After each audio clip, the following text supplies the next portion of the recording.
Au nom du Père et du Fils et du Saint-Esprit, Amen. La paix de Jésus soit dans votre maison, sa paix et sa joie. Alléluia. Nous lisons le Saint-Évangile selon Saint Matthieu, chapitre 9, versets 14 à 15. Que ta parole, ô Jésus, rentre dans mon esprit, que ma bouche proclame ta parole et que mon cœur l'accueille. Amen. À leur tour, les disciples de Jean s'approchent et lui disent « Nous jeûnons souvent, et les pharisiens également. Pourquoi tes disciples n'ont-ils pas de jour de jeûne ?» Jésus leur répond « Vous ne pouvez tout de même pas imposer le deuil aux compagnons du nouvel époux tant que l'époux est avec eux. Le jour viendra où l'époux leur sera enlevé, alors ils jeûneront. » Merci Jésus pour ta parole. Alléluia.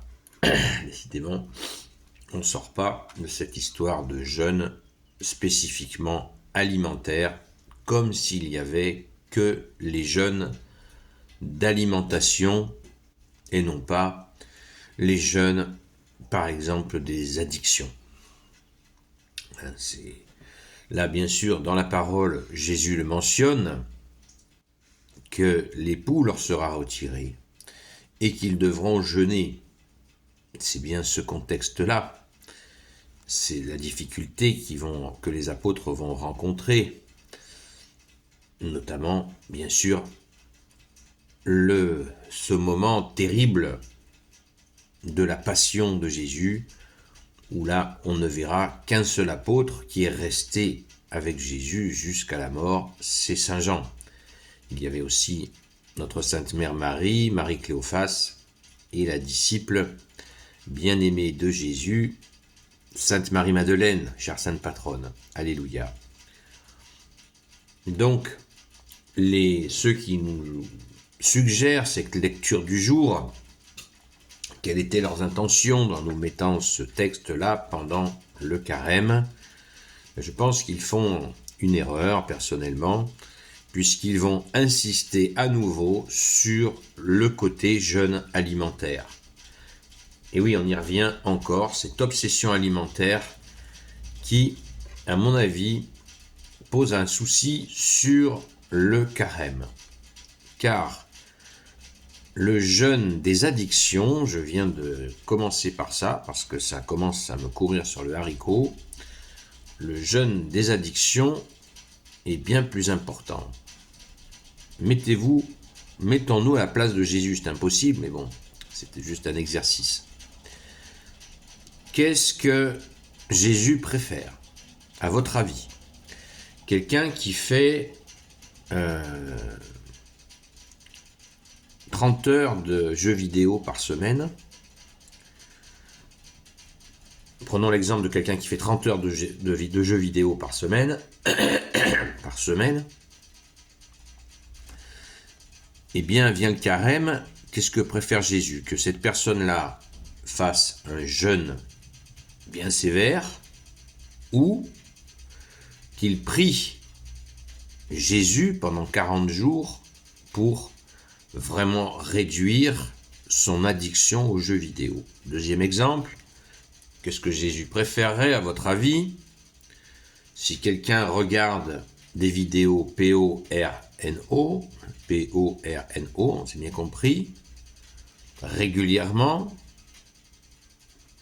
qu'est-ce que Jésus préférait? Que cette personne suive un jeûne sévère ou qu'il supplie Jésus tous les jours, Jésus et la Vierge Marie, d'être libérés de cette addiction. Qu'est-ce que Jésus préfère? Prenons encore un exemple, quelqu'un qui sort des jugements, des insultes de sa bouche du matin au soir et parfois même du soir au matin, donc directement ce que Jésus a nommé dans l'évangile, ce qui salit l'homme, c'est ce qui sort de sa bouche et non pas ce qui en rentre. Qu'est-ce que Jésus préférerait? Que cette personne-là suive un jeûne strict ou qu'il prie tous les jours Jésus, le Sauveur, seul Sauveur, pour être libéré tous les jours, j'ai dit, même plusieurs fois par jour. Supplierait Jésus pendant ces 40 jours de guérir son cœur afin qu'il ne sorte plus des ignominies de sa bouche. Voilà. La liste, je pense que je vais la faire. je pense que je vais faire la liste des addictions, non pas pour juger les gens, mais pour qu'ils en soient délivrés par notre Seigneur Jésus bien-aimé. Voilà, afin de relativiser la question alimentaire, parce qu'on entend du blablabla à partir de cette question alimentaire, c'est insupportable. Alors je ne suis pas en train de dire qu'il faut se baffrer, je ne suis pas en train de dire qu'on ne peut pas se passer, par exemple, des sucreries, encore des addictions, des boissons sucrées, de couleur noire, etc. Je ne vais pas faire de publicité, ou couleur orange, ou des machins avec le taureau, etc. Qui coûtent une blinde, très cher, qui vous ruinent économiquement et qui vous ruinent la santé. Voilà de quoi il faut jeûner. De manger une bonne chose, y compris de la viande, sans excès. C'est bon pour la santé, et on mange normalement, on peut frugalement, avec nos petites folies de dessert à gogo, etc., etc., nous pouvons aussi faire très rapidement des économies en réduisant nos excès, les paquets de gâteaux, etc., etc. Voilà ce que nous pouvons faire. Et du coup, avec cette économie d'argent que nous allons faire, nous allons pouvoir, quand nous nous promenons ici et là, pouvoir payer un casse-croûte à quelqu'un qui a faim dehors, ou un café, un chocolat chaud s'il fait froid, avec un petit gâteau par-dessus, pour être dans cette charité que Jésus nous a demandé. On transforme donc tout ça en des choses qui plaisent énormément à toi, Jésus bien-aimé. Voilà. Donc on se détend sur l'histoire du jeûne, du matin au soir. Non, on mange normalement, tranquillement, et on garde des forces avec cette nourriture normale pour justement redoubler de prière, d'action, de charité, d'écoute. Quelqu'un vient vers vous pendant ce carême, ouais, je suis dans la merde, j'ai pas le moral et tout. Vas-y, assis-toi. Qu'est-ce que tu prends? Tu prends un café? Qu'est-ce qui se passe? Une tisane? Qu'est-ce que tu prends? Pas un machin de boisson noire. Qu'est-ce qui t'arrive? Je t'écoute. Voilà. Ouais, t'en as parlé à Jésus? Ah non. Bon, on va prier ensemble. Voilà.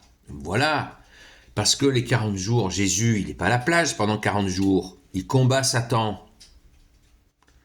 Et c'est un temps de grâce, le carême, les amis. C'est un temps de grâce où Jésus va nous donner un surcroît de force pour faire qu'on ne soit plus les esclaves de nos addictions.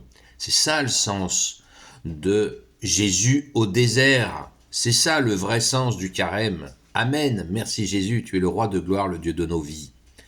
La paix de Jésus soit dans votre maison, soyez bénis. Et je vous dis donc à ce soir à la grâce de Jésus, sur la chaîne Seul Jésus Sauve, sur TikTok, de 20h à 22h. Courage les amis. Combattons les vraies addictions, les addictions très fortes qui nous pourrissent la vie. Soyez bénis, bon courage, à très vite.